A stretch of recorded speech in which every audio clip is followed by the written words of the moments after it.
Hey, I am here tonight to talk about fear, but not the external fear of the dark or spiders or giving a Pechakucha talk, but rather the fears that we have in our own minds that we create. And I start with this quote, not sure if Mark Twain actually said it, but it says, "Courage is not the lack of fear, but it's acting in spite of it." And so when I tell people that I spent 4 years traveling through 10 countries in South America, the first response I often hear is, "Oh, you're so brave. I wish I could do something like that." And I'm here to argue the case tonight that I am no braver than anyone here, but rather I took my fears and sort of let them push me kind of forward and through.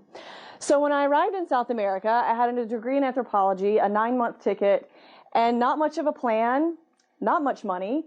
And so very soon I started to meet these street artisans who created these beautiful works of art. And I was particularly drawn to this art of macrame, this art of knots. And so I slowly started to learn to make my own things.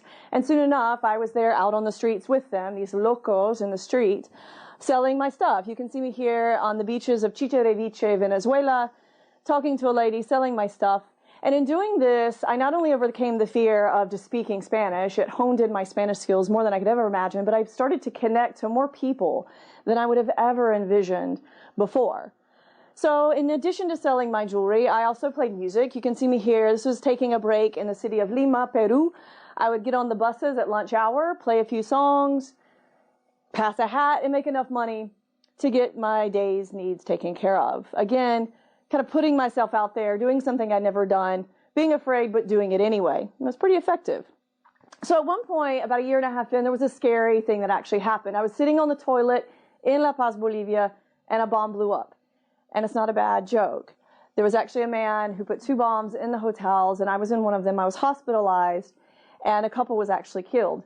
And much to my family's chagrin, instead of coming back, because they thought I'm an idiot for not, they were like, surely, it kind of did the opposite. It made me stopped and been afraid. I never would have arrived to Toro Toro, Bolivia, where the ancient practice of tinku fighting is still practiced.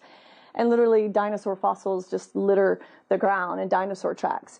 If I had been stopped and paralyzed in my fear, I never would have ended up in the sacred valley of Cusco, Peru, in this amazing international circus community, where I actually met a person, a character who became very important, unbeknownst to me, several years later. If I had allowed my fears and my doubts and all of those things to stop me in my tracks, I never would have ended up buying a bike in Brazil, in spite of the fact I'd never ridden a bike for more than 10 miles ever in my life.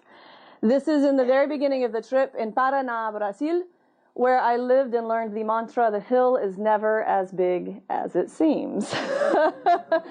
And then if I had stopped and let my fear hold me back instead of push me forward, I would have never ended up here in my 10th country, coming into Venezuela. You notice the substantial climate change there in the dress. But coming in very victorious and pretty proud at that point of myself. But it was at this point in 4 years, it was not easy, and I started to ponder what had become my biggest fear, which was actually coming back to the United States. And you can see why. The Caribbean of Venezuela was very beautiful, but this was the beginning of 2009, the financial crisis. I had become this person that I didn't even know. And coming back home was pretty scary, but I did.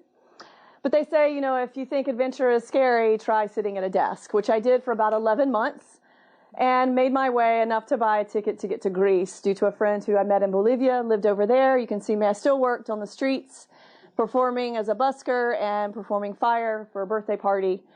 And when I came back, I was inspired. I got my yoga teacher training, continued with my jewelry, and was starting to make some roots in Greenville. But thank God, my best friend got married in 2012 in Ireland. You can see me here with another bridesmaid, very happy to be having my first Guinness in the motherland. But of course, my wanderlust took me to the mainland, and I went to Spain, thanks to that good friend I had met years before in the circus community. His name was Nello. And the first night I came to Barcelona, and I met Nello. He introduced me to this dashing young man, this French man who swept me off my feet, and this whirlwind romance where we made grandiose plans to meet each other again in Europe in the spring and travel together. But life had different plans, and he ended up coming, oh, that was fast, here. Because at this point, I was 7 months pregnant with our daughter. And I feel like at this point, it was like petrified. We were both so afraid. He crossed a country he had never been to. He didn't speak the language, and yet he came here, and we were about to enter into this massive unknown, the most probably afraid I would say I'd ever been.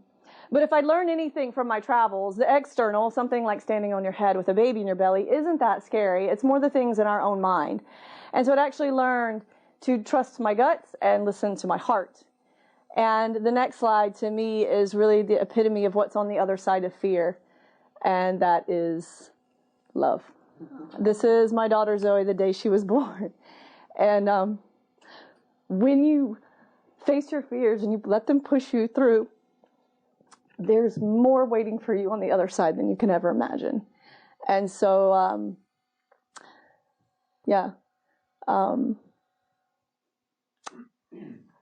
if I can say this, everybody has fears, and in having those, it's what you do with it. Do you let it propel you forward, or do you let it paralyze you? I've made more connections through pushing through my fears. I've gained bilingualism.